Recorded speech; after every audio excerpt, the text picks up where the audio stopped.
It could have been any night. Nothing special.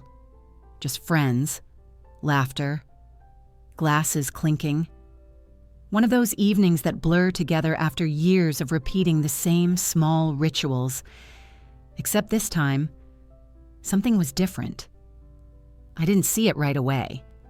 I only felt it. The kind of feeling that crawls under your skin before your mind catches up. I remember sitting on the couch with Amanda, talking about school schedules and grocery prices, the kind of chatter that fills empty spaces. My husband, Mark, was across the room with Jason and David, their voices carrying that low, easy rhythm of men who'd known each other since college. Jason, especially. He'd been Mark's best friend for almost 2 decades. Our lives had folded together so naturally that I sometimes forgot Jason wasn't family. Maybe that was why the way he looked at me that night felt so dangerous. It wasn't a stare. Not exactly. It was the length of it. The way his eyes lingered a fraction too long when I glanced his way. I told myself, I imagined it, that maybe he was just lost in thought, but my body betrayed me. My chest tightened. Heat spread up my neck.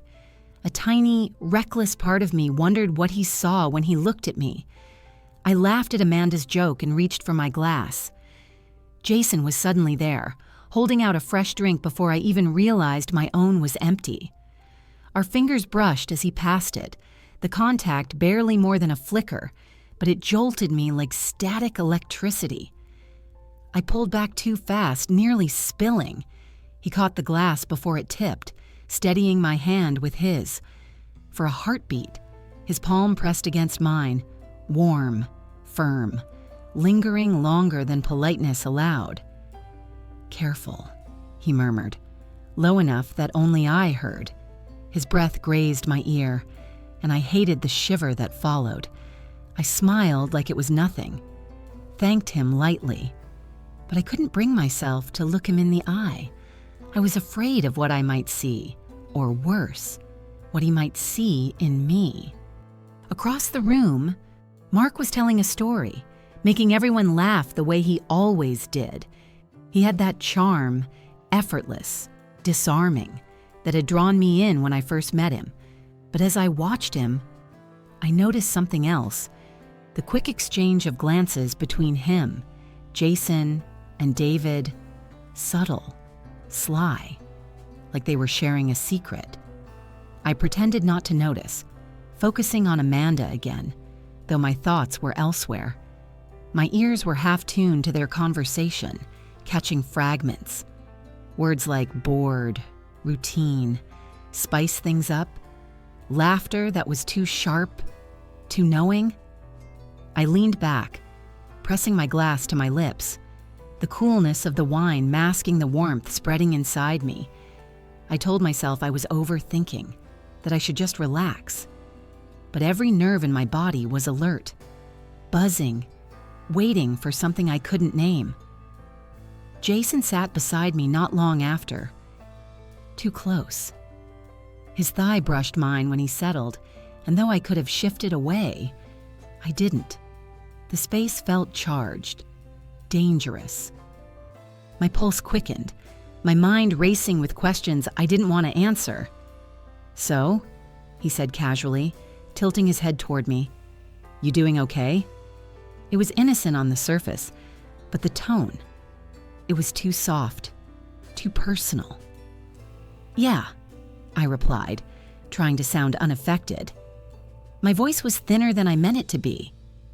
He nodded, eyes on me for a beat longer than necessary before he turned back toward the others, as if nothing had happened.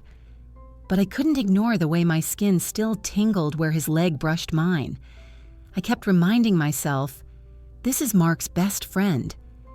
Jason has been at every holiday dinner, every barbecue, every birthday.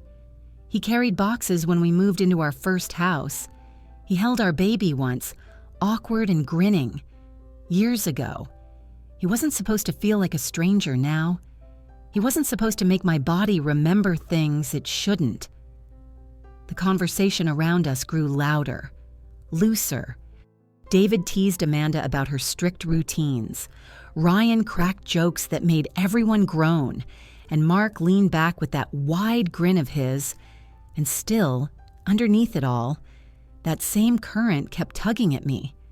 At one point, Jason leaned forward to grab a bowl of chips from the table. His arm brushed against my chest as he reached. Just a fleeting graze, but the air in my lungs froze. I don't even think he meant it. Maybe he did. The possibility unsettled me more than the touch itself. I shifted, crossing my legs, trying to create space, but the hem of my dress slid up my thigh.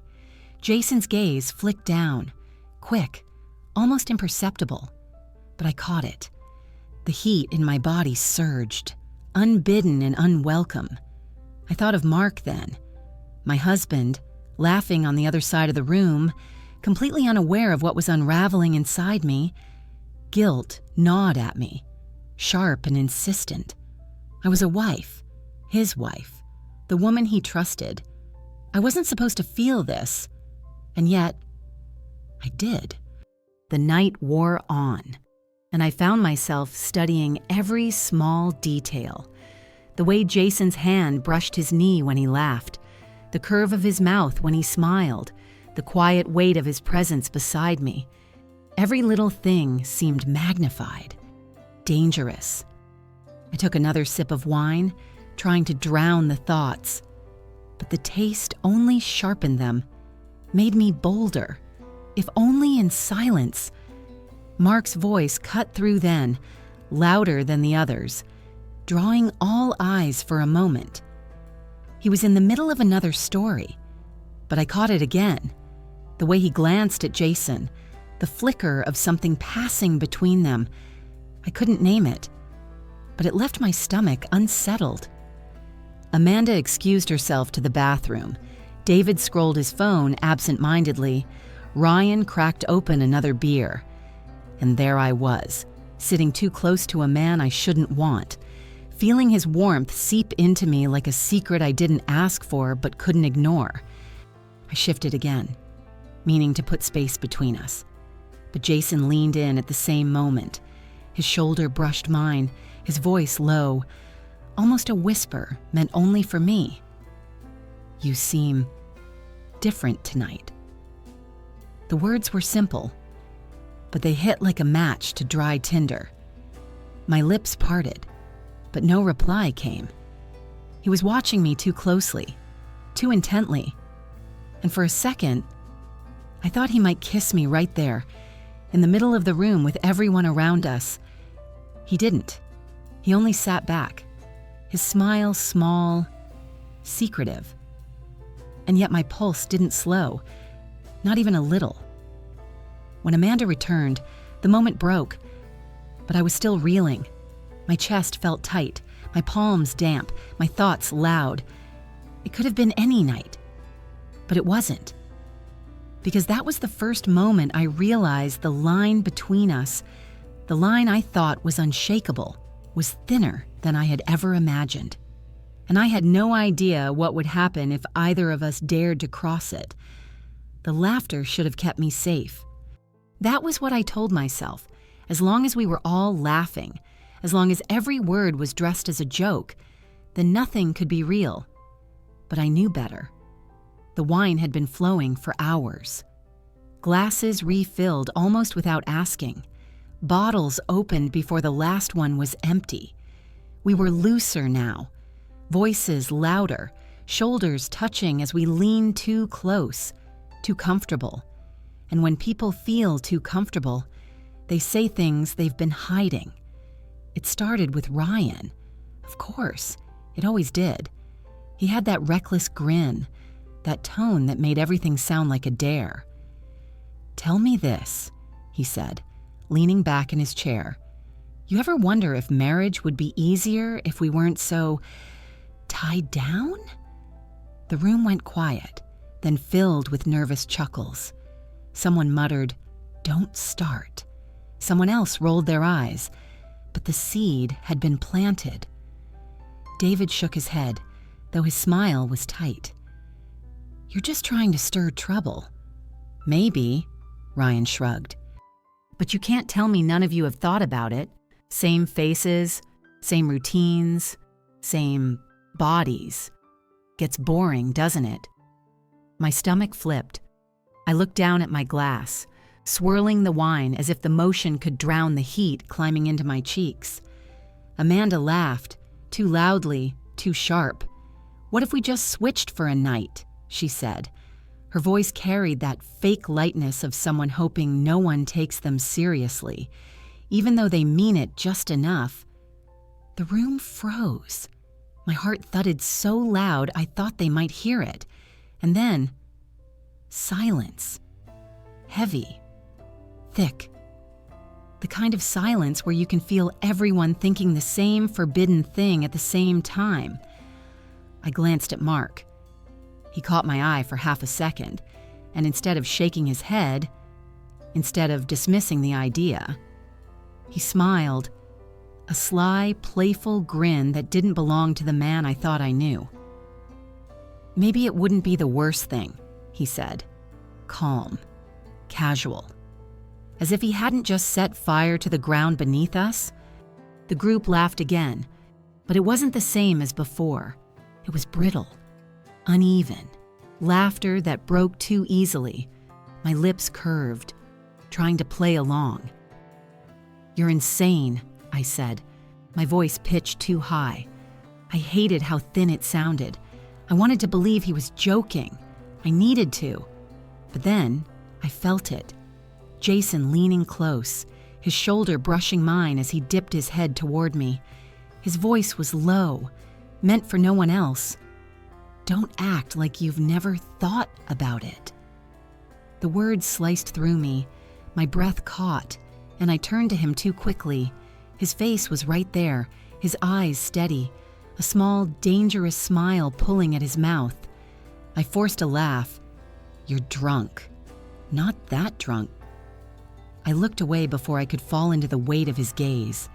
My chest felt tight, my skin hot. Across the table, Amanda reached for David's arm, but he shifted just slightly, just enough to register. Her smile faltered. Mark was grinning, his hand wrapped lazily around his glass, like this was just another story to tell tomorrow. Ryan clapped his hands. Too loud. "See? Not such a bad idea after all. Everyone's curious. Everyone's tempted." "Stop," I said, sharper than I meant to. The sound of my own voice startled me, but no one did stop. Jason leaned closer again, his arm brushing mine deliberately this time. His cologne, faint but warm, wrapped around me, pulling me into a space I didn't want to name. Mark caught the motion. I knew he did. Our eyes met across the room, just for a breath, and something passed there. A flicker of recognition, a spark of challenge. He didn't look angry. He looked amused. That unsettled me more than anything. David finally spoke, his voice low and flat. "This is ridiculous." He drained his glass and set it down harder than necessary. Amanda flinched, then laughed again, thin and fragile. Jason tilted his head, still watching me. "What's ridiculous?" he murmured, "is pretending we don't think about it." I swallowed hard, the room spinning just a little. My body betrayed me again, the heat in my skin, the quickened rhythm of my pulse. He was too close, too certain, and I hated that a part of me wanted him to stay that way. Amanda excused herself, muttering about needing the bathroom. David grabbed his phone, scrolling with too much focus, his jaw clenched. Ryan poured himself another beer, grinning like the devil who'd started it all. And me. I sat frozen, with Jason's thigh pressed lightly against mine, Mark's grin daring me from across the room, and my own thoughts unraveling faster than I could hold them. The line had been drawn. I felt it in the air, sharp and undeniable. What I didn't know yet was whether we were all about to step across it. I told myself I would keep my distance. That if I just stayed in the middle of the group, if I kept my eyes on Mark, on Amanda, on anything but Jason, then the strange pull between us would fade. But temptation doesn't work like that. It waits for you to be careless. It waits for the moment you're distracted, the moment the noise around you covers the sound of your own heartbeat, and then it takes you. That moment came when Amanda disappeared down the hall and David buried himself in his phone. The group scattered without meaning to. Mark leaning against the counter talking to Ryan, laughter too loud, too forced, and Jason just happened to drift toward the other side of the room, and I followed without realizing I was moving. Before I knew it, I was in the den, quieter, dimmer, the hum of voices muffled by walls. Jason closed the door halfway, not shut, but enough to make the space feel secret. My breath quickened. I should have turned back. I didn't. He poured me another glass of wine without asking, handing it over with that same deliberate brush of fingers. His touch lingered, warm and steady, as if he wanted me to feel it, as if he knew I would. "Thanks," I whispered, though my voice shook. He sat beside me on the couch, too close again. Our thighs touched, a light pressure, casual on the surface, but I couldn't focus on anything else. I tried to shift, but he leaned in, closing the gap with ease, as though my retreat was nothing but an invitation. "You're quiet tonight," he said softly. His eyes searched mine, unblinking. "I'm fine," I lied. "You don't look fine." I opened my mouth to argue, but the words died. His hand was on my knee now, resting lightly, not moving, but the weight of it burned through the fabric of my dress. My pulse thundered in my ears. I should have pushed it away. Instead, I froze, every nerve awake. "Jason." My voice was barely a breath. He tilted closer, the heat of his body wrapping around me. His scent, something woody, clean, familiar, was suddenly overwhelming. His lips hovered near my ear, so close I could feel the warmth of his breath when he spoke. "I've thought about this," he whispered. "More than I should." The confession cut through me. My chest rose and fell too quickly, betraying me. "You can't say things like that," I managed. "Why not? It's the truth." I turned to face him, and in that split second, our mouths were a breath apart. His eyes dropped to my lips, then back up. My body leaned forward before my mind could stop it. Every instinct screamed danger, but desire drowned it out. For a heartbeat, I thought he would kiss me. For a heartbeat, I wanted him to. But I pulled back, gasping, pressing the glass to my lips just to put something between us. The wine was sharp, but it couldn't cool the heat in my skin. Jason watched me, quiet, unreadable. Then he reached out, brushing a strand of hair behind my ear, his fingers grazing my cheek as if he had every right. My eyes fluttered shut, traitorous, savoring the touch I should have refused. "Don't," I whispered, but it didn't sound convincing, even to me. His thumb lingered near my jaw, tracing lightly, and my body betrayed me again. I leaned into his hand. Across the room, the door shifted. Through the crack, I caught a glimpse of Mark and Amanda still laughing at the counter. The sight jolted me. Jealousy stabbed sharp and sudden, twisted with guilt. Jason's hand slipped lower, brushing the inside of my wrist. His touch was gentle, patient, waiting for me to pull away. I didn't. "Tell me you don't feel it," he said quietly. I shook my head. Not to deny, but because I couldn't answer. Words felt too dangerous. We sat there, the silence thick, broken only by the sound of my uneven breathing. His thigh pressed harder against mine now, deliberate, unflinching. I thought of Mark, of the years, the promises, the life we'd built. And still, all I could think about was how close Jason's mouth was, how easily I could close that last inch. Jason. My voice cracked, torn between plea and surrender. His gaze locked on mine, unrelenting. Say the word, Emily. Just say it. My hand trembled as I set down the glass. His fingers found mine, tangled, held tight. The warmth spread through me, terrifying and intoxicating. Then the sound of Ryan's laughter carried down the hall, jolting us both back. Jason's hand slipped away, but the ghost of it remained, burning into my skin. I stood quickly, my legs shaky. "We can't," I said, though I didn't believe it. Jason leaned back, watching me with a half smile, dangerous and certain. "You already know we could."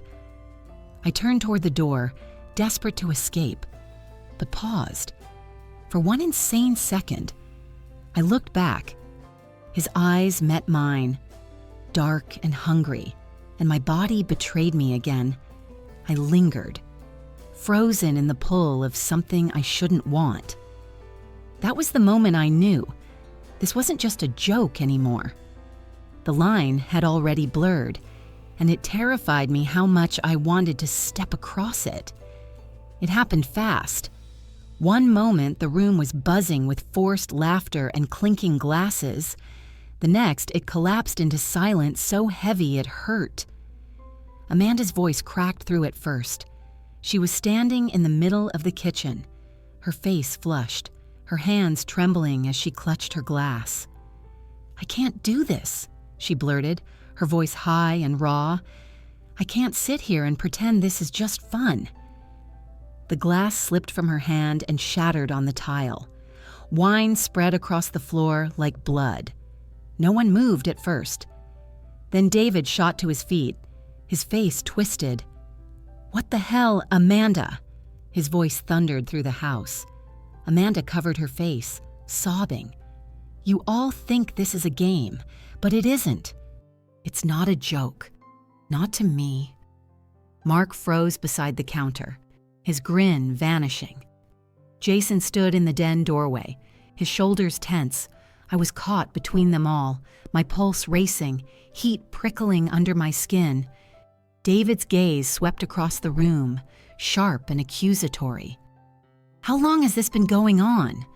His eyes darted to Jason, then to Mark, suspicion spilling out like venom. "You think I don't see the way you look at her?"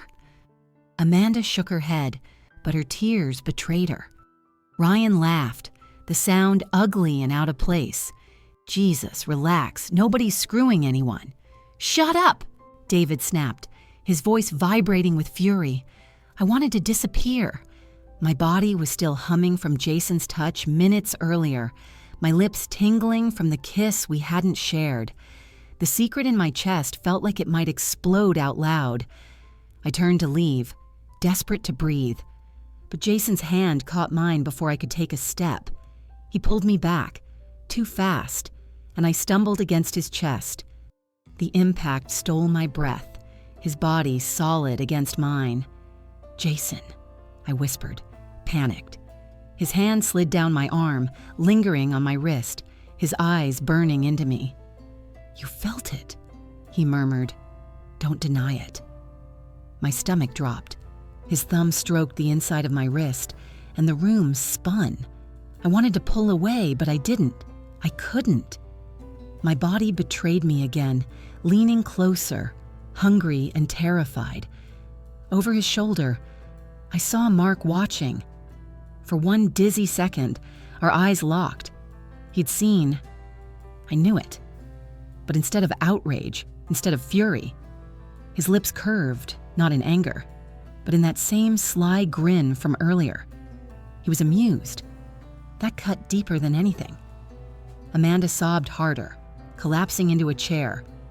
David raged, his fists clenched, shouting at Ryan, shouting at Mark, shouting at anyone who would listen. "This isn't new," he spat. "I've seen it for months. The flirting, the looks. You think you're subtle? You think I don't know?" Jason shifted, but his hand still held mine. The heat of his grip was a brand on my skin. My chest heaved. I wanted to scream, to confess, to deny. I didn't know which. Mark finally spoke, his voice smooth, too calm. "Relax, David. Nobody meant anything by it. We were just joking around." "Joking?" David's laugh was sharp, bitter. "You think your wife pressed against Jason looks like a joke?" The room spun. My knees weakened. Jason's hold tightened. I yanked my hand free at last, the absence of his touch like a slap. My body ached where he'd touched me, but my mind screamed for distance. "Enough," I said, louder than I expected. My voice cracked. "This is going too far." But no one listened. Ryan smirked, enjoying the chaos. Amanda buried her face in her hands. David was red with fury. Mark poured himself another drink, his composure chilling. I backed away, shaking, my heartbeat pounding in my throat. Jason took a step forward, his eyes pleading, but I shook my head. If he touched me again, I wasn't sure I could stop what came next.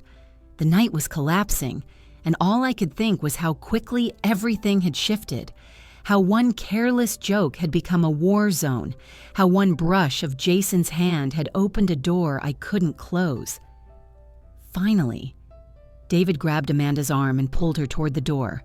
"We're leaving," he barked. She stumbled after him, her sobs echoing. The front door slammed so hard the walls rattled. The silence left behind was suffocating.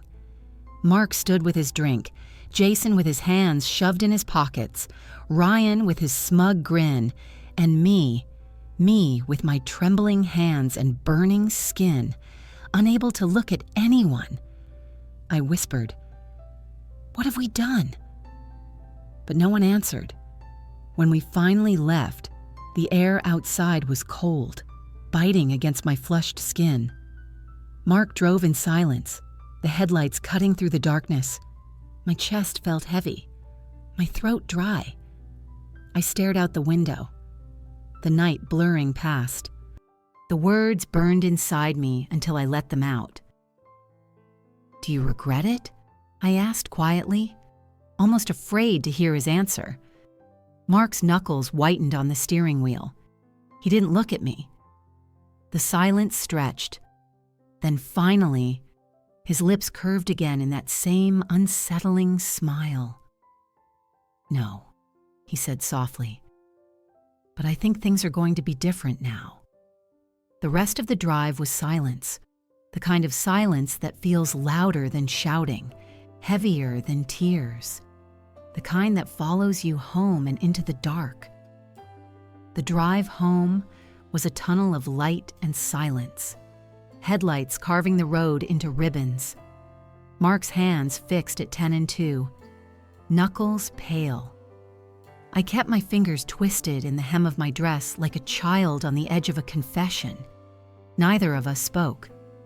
The words were there, heavy as breath, but the car felt too small to hold them. When we pulled into the driveway, the porch light was a dull halo on the door. Mark killed the engine. We sat for one more second that felt like a minute, then got out like strangers arriving at the same house by accident. Inside, the quiet was thick.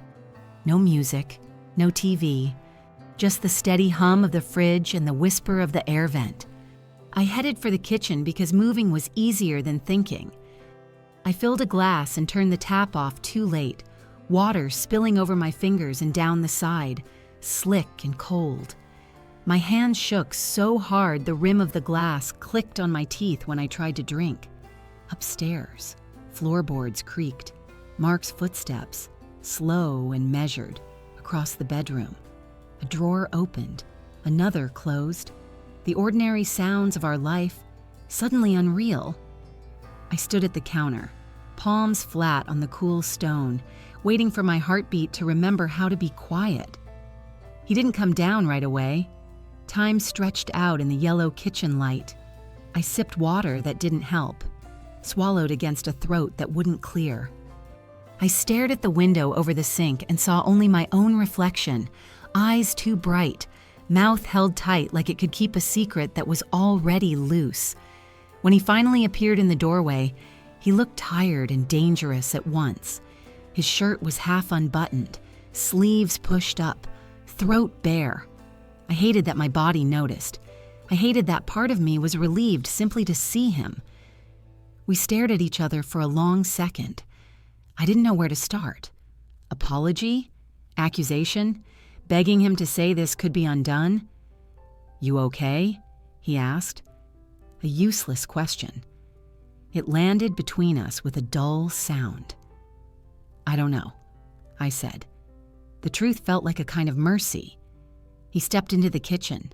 I saw it in his eyes, the anger, the jealousy, the confusion, and underneath, something raw that I recognized because it was in me too.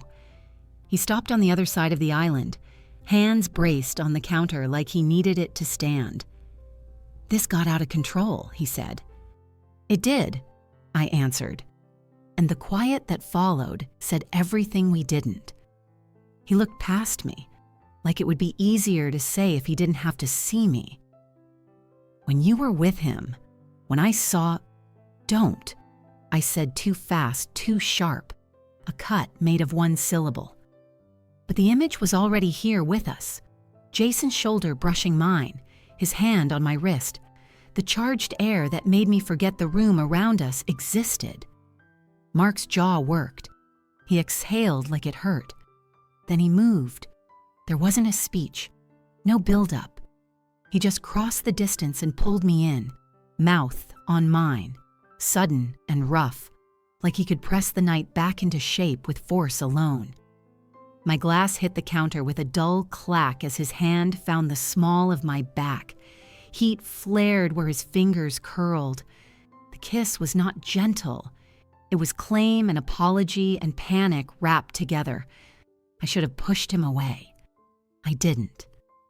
My body knew him. My body always had. The angle of his shoulders, the way his breath grew ragged when he was trying not to shake, these were familiar. My hands climbed his chest, fist in the open placket of his shirt, pulling him closer because distance had been the problem all night, and closeness felt like the only possible cure. He lifted me against the edge of the counter, and I felt the cool stone at my hips, the warm line of him everywhere else.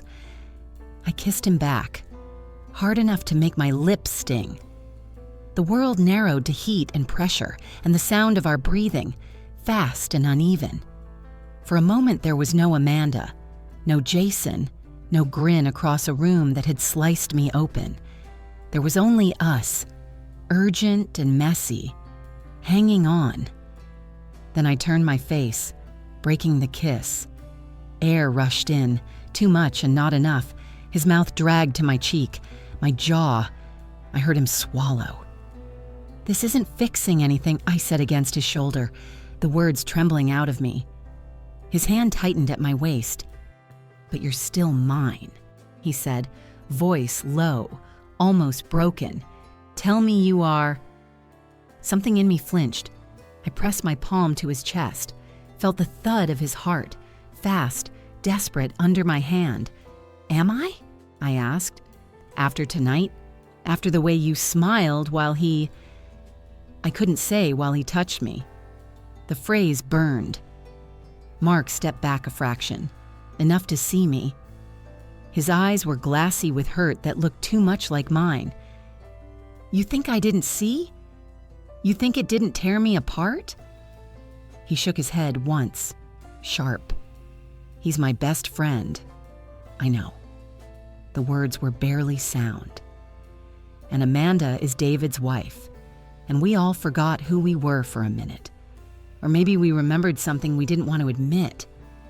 His hand slid from my waist to my wrist, fingers circling it, not tight, just there.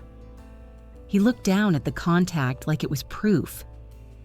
"It wasn't a joke," he said, voice roughened. I thought it would be easier, that there wouldn't be strings. But the second I saw you with him, I closed my eyes. I wanted to be kind. I wanted to be cruel. I wanted to go backward, and there was no such road. "I didn't kiss him," I said, opening my eyes again so he could hear it straight. "I almost did. I wanted to, and that terrifies me. But I didn't." His shoulders dropped, a breath he'd been holding finally leaving. For a moment, he looked young, the way he had when we were new and stupid and certain everything hard would only make us stronger. He lifted my wrist and pressed his mouth to the inside of it. Not a kiss, more a promise he didn't know how to word. The touch arrowed through me. "And you," I said, "with Amanda." He flinched. "It wasn't." He stopped. He tried again, quieter. "It wasn't like this. Not the way it is with you." He met my eyes, but I didn't stop it soon enough. Jealousy and relief crashed together so hard I had to grip the counter to steady myself. I was furious at him. I was furious at me. I wanted to shout, and the shouting would solve nothing. He stepped close again, slower this time, forehead nearly touching mine. "I don't want to lose us," he said. The sentence shook. I don't either. The truth can be small and still feel like a weight you can barely carry. We stood like that, breathing the same air. The kitchen a lighthouse in the dark house. The clock ticked. The fridge hummed. Somewhere a pipe clicked as it cooled. Ordinary sounds. And yet it felt like we were keeping watch over a version of ourselves that might or might not survive until morning. He cupped my face, thumbs at my cheekbones, gentler now. He kissed me again, softer, careful in a way that made something inside me ache. I answered because the ache was also love, and I didn't know what to do with either thing. When he drew back, I saw the question waiting. It was the one I'd been running from since the moment Amanda's glass shattered. "Did you feel anything for him?" he asked. He didn't look away. I could have lied. I didn't. "Yes," I said. The word felt like glass in my mouth. Not love, not what we have, but something real, enough to scare me. His jaw tightened, then loosened, like he was arguing with himself. He nodded once, slow, accepting a truth that hurt him. We were quiet for a while. He held my hand. I watched the shape of our joined fingers and tried to remember the last time I had paid attention to something so simple. My pulse was still too fast, but it had softened its panic. "I don't know how we fix this," he said finally, voice near a whisper. "I don't even know where to start." I stared at the water glass on the counter, a crescent of my lipstick on the rim, the smallest proof that tonight had happened, that I had been here, trembling, that we had crossed something and were trying not to drown on the other side. "I don't know if we can," I said. The words came quietly, but they landed like a door closing. We stayed there, holding on, because letting go felt like stepping off an edge. The kitchen light hummed. Outside, the neighborhood was a map of sleeping windows. Inside, we were awake and raw, choosing not to speak because every sentence might be an ending. When he finally let my hand go, it wasn't because he wanted to. It was because neither of us knew what to do next. "I'll make coffee in the morning," he said, like a bandage on a wound too deep. Okay, I whispered, as if normal could be brewed back into us. He turned toward the hall.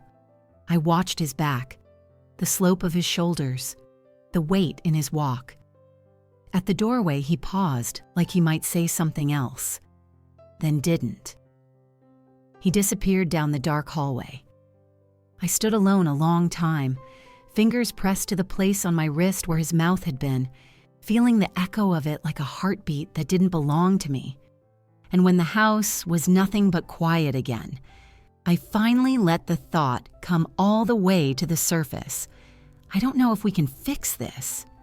The house was heavy with silence, not the kind that comforts, but the kind that presses down until you can barely breathe. I thought I would fall asleep out of exhaustion, but my body refused. Every time I closed my eyes, I saw Jason leaning toward me, his lips hovering, his hand wrapped around mine. Every time I opened them, I saw Mark's face in the kitchen, desperate, torn, his kiss both a claim and a plea. I sat at the edge of the bed, staring at the floor, when I heard his footsteps in the hall. Mark stopped in the doorway, leaning on the frame. His hair was mussed, his shirt clung wrinkled to his chest. He looked like a man unraveling, and in that moment, I knew I wasn't the only one drowning. "Can't sleep?" he asked. I shook my head. "Neither can you." He came closer, slow steps, like he was afraid of what would happen when he reached me. I felt the mattress dip as he sat beside me. The space between us was no more than a breath, but it felt like a cliff edge. He rubbed his forehead with the heel of his hand. "I keep seeing it," he said finally. His voice was hoarse. "You and him." I froze. "Mark." "No." He cut me off, sharper than he meant to. He looked at me then, eyes dark. "You think I didn't see the way you leaned into him, the way you let him touch you?" My chest clenched. Shame flushed through me, but anger too. "And what about you? Laughing with Amanda like it meant nothing. You think I didn't notice?" That was different. Was it? My voice cracked, because it didn't feel different from here.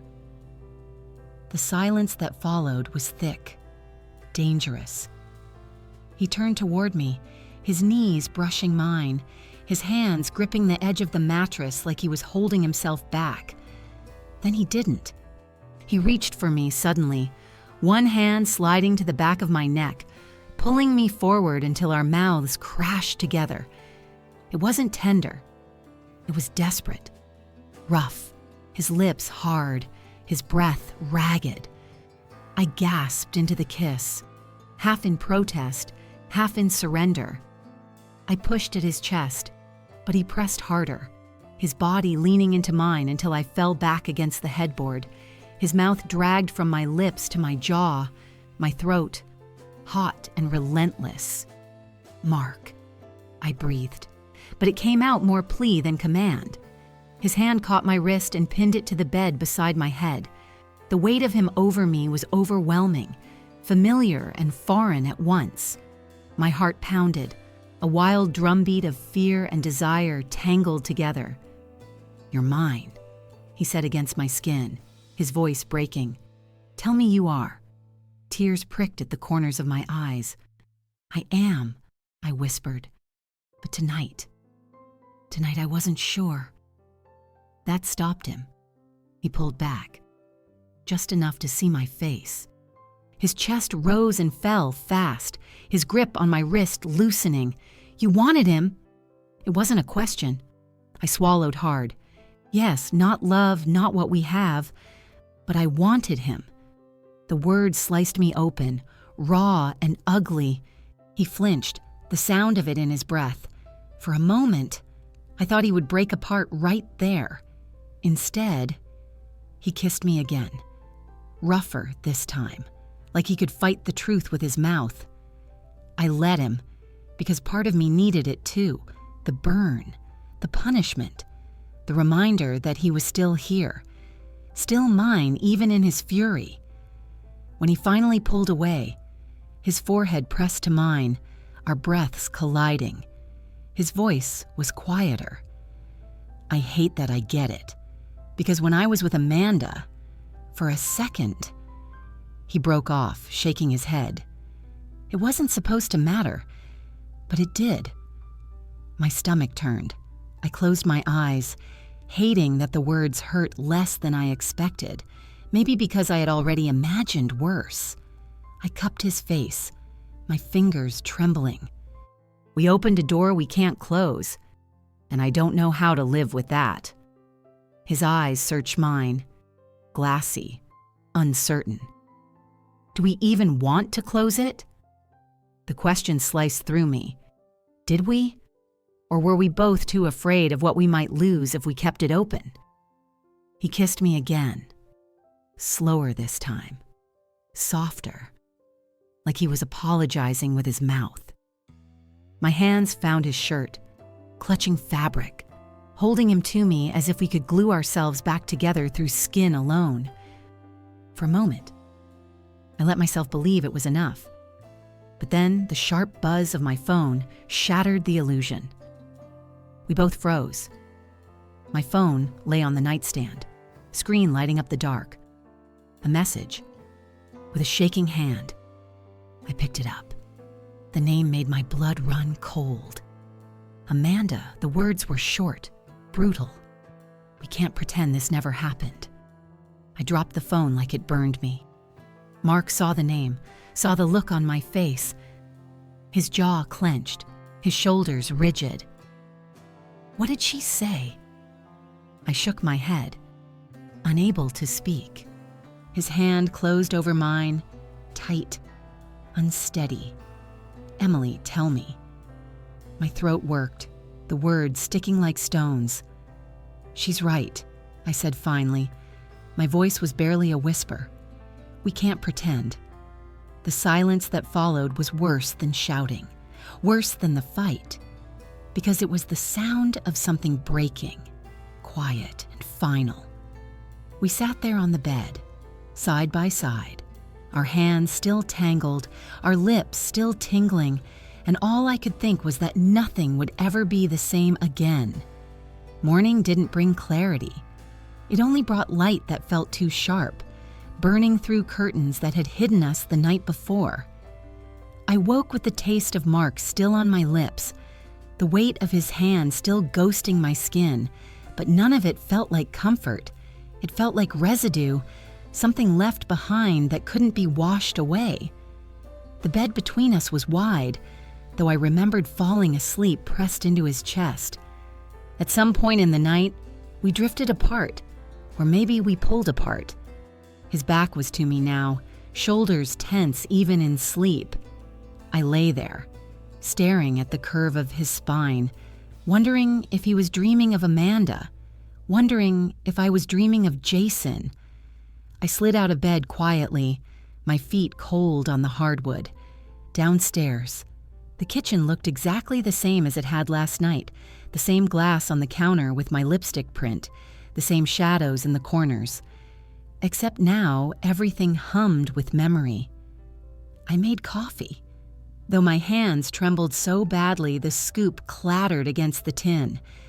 The smell filled the house, bitter and grounding, but it didn't steady me. It only reminded me of mornings before, mornings when everything had been simple. Mark came down eventually, hair messy, face pale. He didn't say good morning. He didn't kiss me.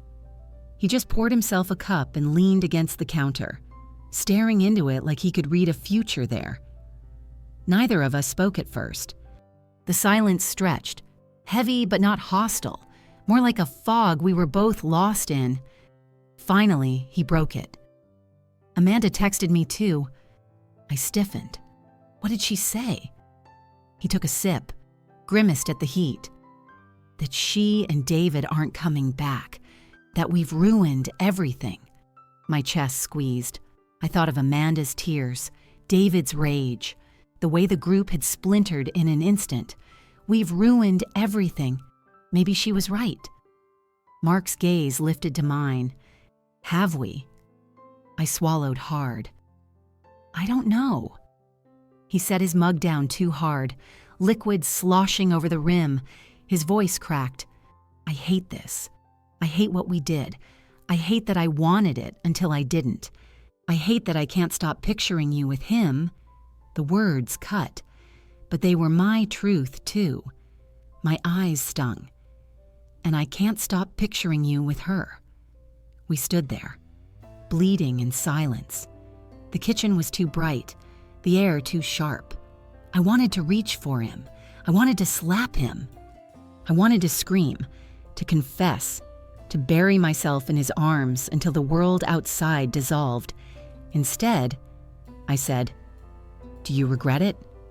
His eyes softened, but his answer didn't come right away. Finally, he shook his head. No, because it showed me something I didn't want to see, that I can lose you, that maybe I already have. The words hit me like a blow. My throat closed, but I forced sound out. You haven't lost me. Not yet. He stepped closer, slow, hesitant, as if testing whether the floor would give way. His hand lifted, brushed my cheek. The touch was gentle, trembling. I don't want this to ruin us, he whispered. Me neither. For a moment, there was warmth again, fragile but real. His thumb traced my jaw, my lips parted, and then he kissed me, soft, aching, like the apology we'd both been waiting for. I kissed him back, tears sliding hot down my face. When we pulled apart, our foreheads resting together, I knew it wasn't a fix. It was a thread, thin and frayed, but it was still there. Maybe, I said softly, we need to remember why we chose each other in the first place. He nodded, his breath shuddering. Maybe we do. The moment held, tender and uncertain. But underneath, the question remained, heavy as stone. Was remembering enough? We went about the day pretending normal, folding laundry, answering emails, making small talk about groceries. But every glance carried weight. Every brush of fingers felt like a test. That night, in bed, Mark reached for me. His arm wrapped around my waist, his body curved against mine, his breath warm on my neck. I closed my eyes, letting myself melt into it. But my heart whispered questions my mouth was too afraid to ask. Was this closeness love or fear of losing it? Was his touch for me or against Jason? I didn't know. Maybe I never would. What I did know was that we had opened a door, and no matter how tightly we held each other, we couldn't close it again. The choice now was whether to walk through it together or apart. And if you were in Emily's place, what would you do? Would you fight to rebuild the marriage or walk away before the cracks swallowed everything? Tell me in the comments. Don't forget to like this video if it kept you hooked, and subscribe for more stories that dive into the hidden corners of love, betrayal, and the choices we can't take back.